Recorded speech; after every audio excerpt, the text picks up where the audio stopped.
time to bring the bass back. Mix is the beat of our culture. Your music. I thank God for the opportunity to make music and for that music to be on a platform for people to come out and love. Your stories. It's gold for the Philippines. The next generation of creators, artists, and filmmakers. We bring you the latest and greatest impacting people from our community. Spotlighting inspiring content from Generation Mix. It's just a true honor to be able to do this, especially with all the great Filipino talent here. Discover fresh artists first from around the world. Uniquely Filipino. Step back three. He has got that. Mix is the beat of our culture.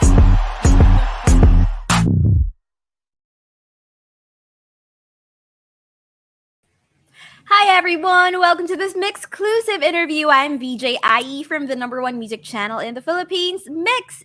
And for today, we have a special guest. She broke out with the song I Love You 3000, which now has 136 million YouTube views of its music video.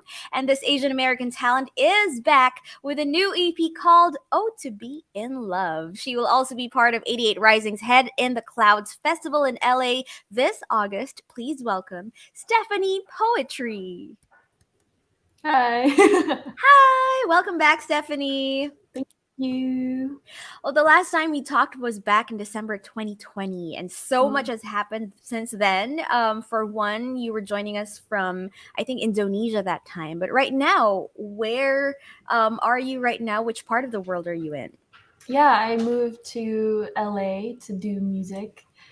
And so I am in Los Angeles. Yay! And you've done a series of shows there. Congratulations and belated happy birthday! You just turned 22. Yeah. Wow, you turned 22 in 2022. Yeah, I was born in 2000, so I will be doing that every year. Oh, that's right. Oh my gosh, that's a great year to be born in. So how did you celebrate your birthday? I think I didn't do anything. I stayed at home and watched K-dramas. Ooh, which one? What are you watching right now? I rewatched Kingdom, which is my favorite. It's the zombie apocalypse one. Yes. Mm-hmm. So I rewatched that, and then that's it. I didn't do anything else. It already has a spin-off. Have you seen it? Yeah. So I think that was a little prequel for their next season. So that would be cool. Yes. Wow. Watching Kingdom on your birthday in LA. Okay. But right now we'd like to know what else has been keeping you busy aside from music. Of course, we'll dwell about your music later on. We'll delve into it right away later. But right now we want to see the other side of you outside of music. What has been keeping you busy? I adopted 2 cats recently. I think here's one right now. He's coming. This one is Nico. Nico's very naughty. And then I play a lot of games, so that's kind of what I do. And I'm starting to try to get into doing other creative stuff that I could do online. I used to stream a lot. I haven't done that a lot since I moved, but I want to get back into it. Yes, your fans definitely miss you streaming. But at least they get to see you live, especially your fans there in the US. So how was it like being on stage again? I mean, you had a series of shows called Oh To Be On Stage, which is very witty, if I may add, during your EP's release. So how did it feel to be on stage once again? It felt really cool, and I felt really lucky to be able to see them. And I don't know, I was very excited to be able to sing the songs from the EP, but also I've never done a show, a solo show yet, so that was the first time, and it was really cool and nerve-wracking.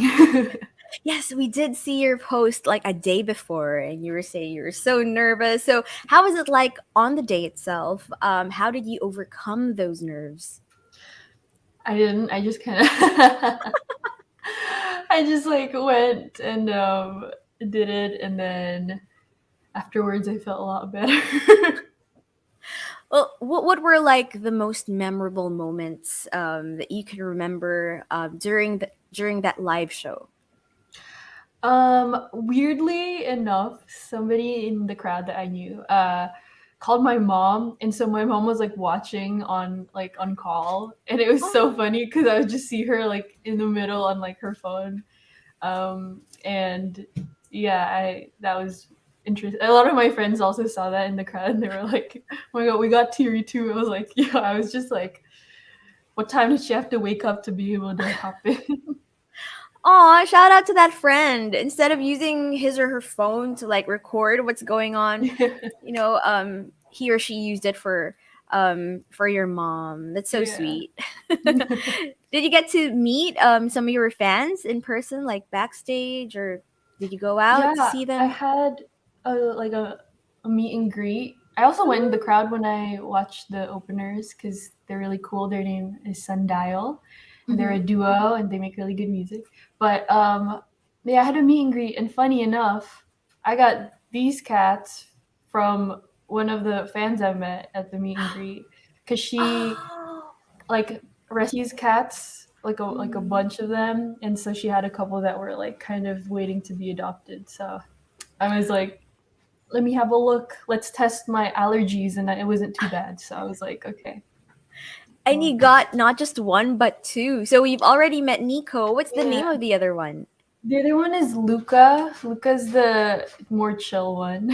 But yeah, so they're brothers, and like I didn't want to separate them because they already kind of grew up together, so I just got them together, and it's really good because then they play around at in 3 a.m. in the morning, so Mhm. I'm glad they're happy But together because I'm sure like if they would be lonely if they were alone. I know. Sometimes pets die of sadness, especially when they're away from their family. So it's great Yeah. that you considered that and that you got both of them. But before you got Nico and Luca, were you already a pet parent? No, I've never had pets, and I mean, I did when I was like really young in Indonesia, but I've never had any pets. But I always wanted cats. I like all animals, Mm-hmm. but I definitely think I can take care of cats better because you don't have to walk them. Just imagining having to walk a dog every day, it's like Mm-hmm. I don't have the energy for that, you know. Yeah, cats are very low maintenance. So it's Hmm. perfect then that Yeah, the fan gave them to you. So good job yeah. on that. Shout out to And her. on to more adventures with Nico and Luca. But for now, let's talk about your EP. Congratulations.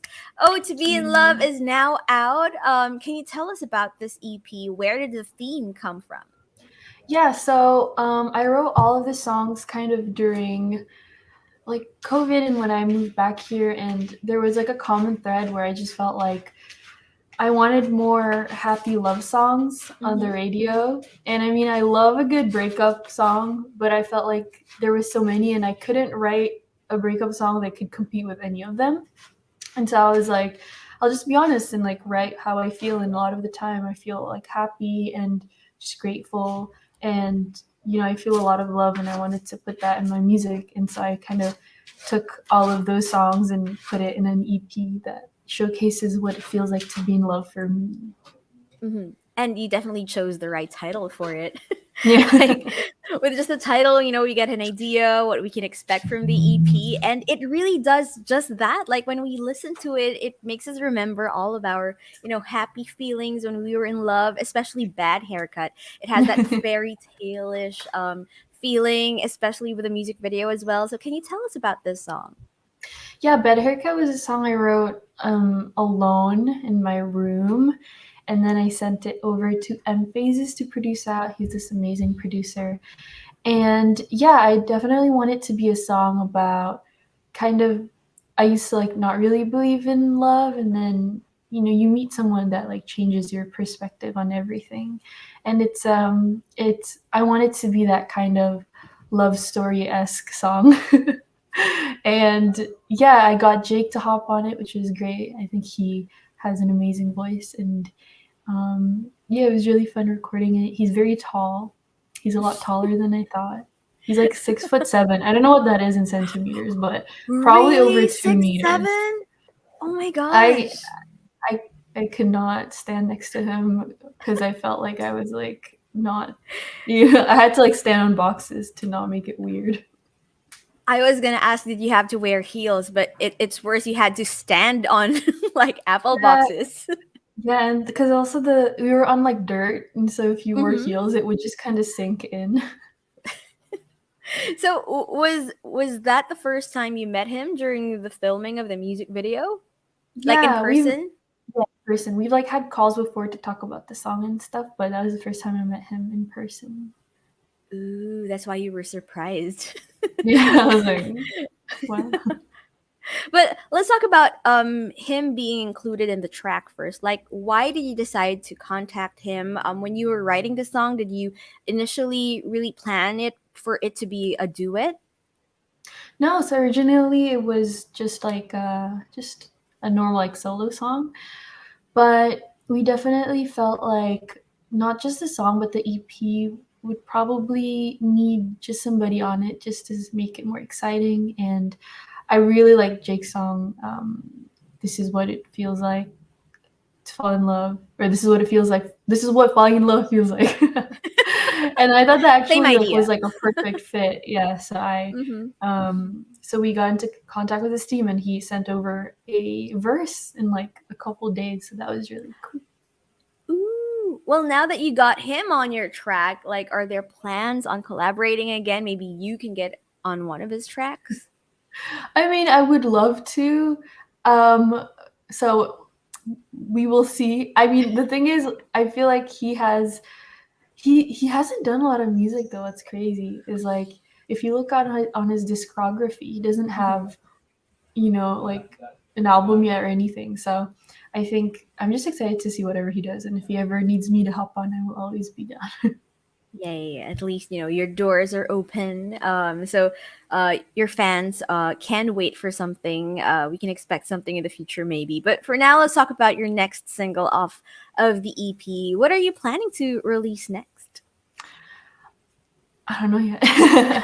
Maybe definitely more music. I just haven't gotten the chance to really figure out what it will be yet in terms of the vibe, because I definitely want to make something that my supporters will like, and so I'm still trying to figure out that good like what comes next.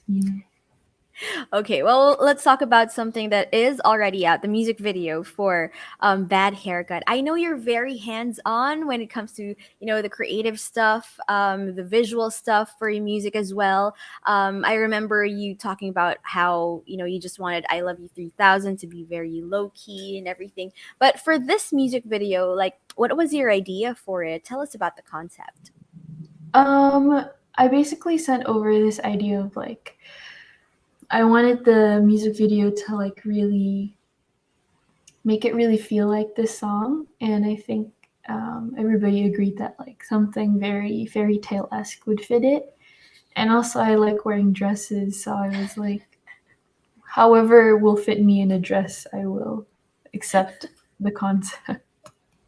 I love your dress. It's like a debutante's dress, a princess dress, a Disney princess dress. Yes, it was very poofy, I will say. It must have been so heavy though to carry around, especially No, in the forest. it was really, really light because it's all just like teal. So it's like if it Oh. was like kind of like weighed like nothing. So Oh, wow, that's nice to know because, it looked heavy to carry around. I mean, usually that's the problem of girls during balls when they wear yeah. ball gowns. So it's nice that they considered that for this music video for you not to have a hard time. So what else can you remember during the shooting of this music video? um, it was very cold. Ooh. So every time we stopped shooting, I had to like cover myself in my jacket. But it was like cold, which is weird.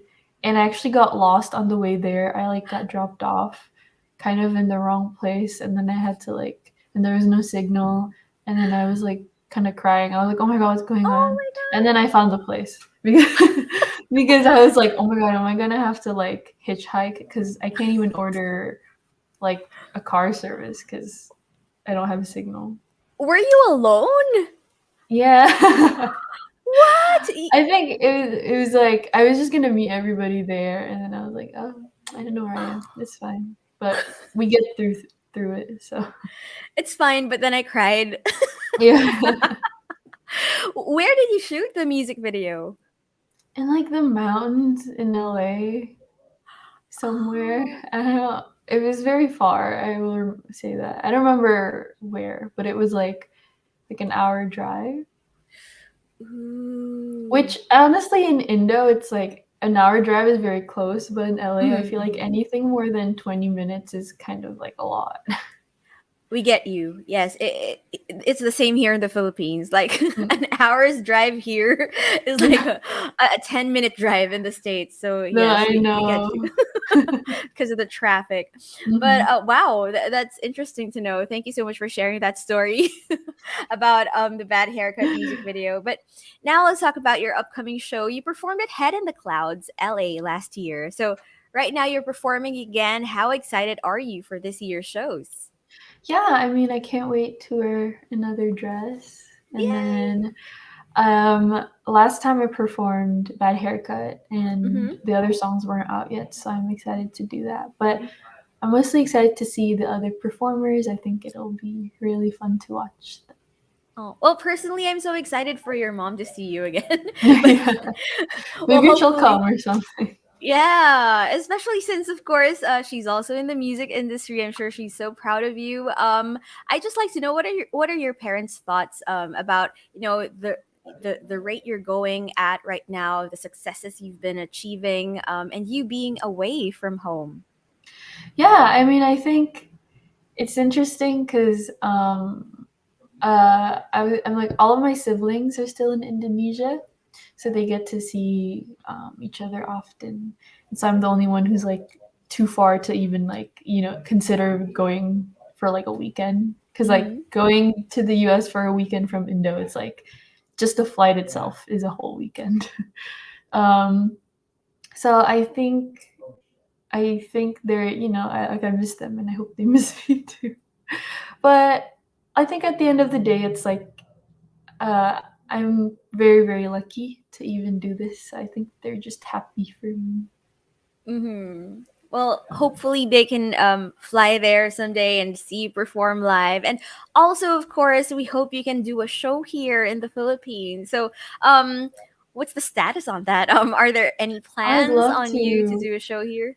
I don't have any plans yet, but I genuinely think the moment, like, even if there's just like a question, if I will go there or not, like, I really, really want to, because I also like met a lot of people from the Philippines during COVID, like online. I made a lot of friends through like gaming and stuff, and so I would really love to go there. And we would love to see you perform here. So the moment there are plans of doing a show here, please post it on your socials. If there are people watching right now who still hasn't followed you or still haven't followed you yet, where can they follow you online? Yeah, you can follow me on all social medias as Stephanie Poetry, and it's poetry with an I. Yay. Okay, thank you so much, Stephanie, for joining us, for updating us about your life. We hope you have a great time doing the shows there in LA, and of course, we hope you can come here to the Philippines very, very soon. But for now, to everyone watching, please do stream "Oh to Be in Love." The EP is now out, and it also has music videos out for "Bad Haircut," and let's wait for the other songs as well. But for now, that's it for our exclusive interview with Stephanie Poetry. Once again, I'm VJ Ai de la Cruz from the number one music channel in the Philippines, Mix. Thank you so much, Thank Stephanie. you.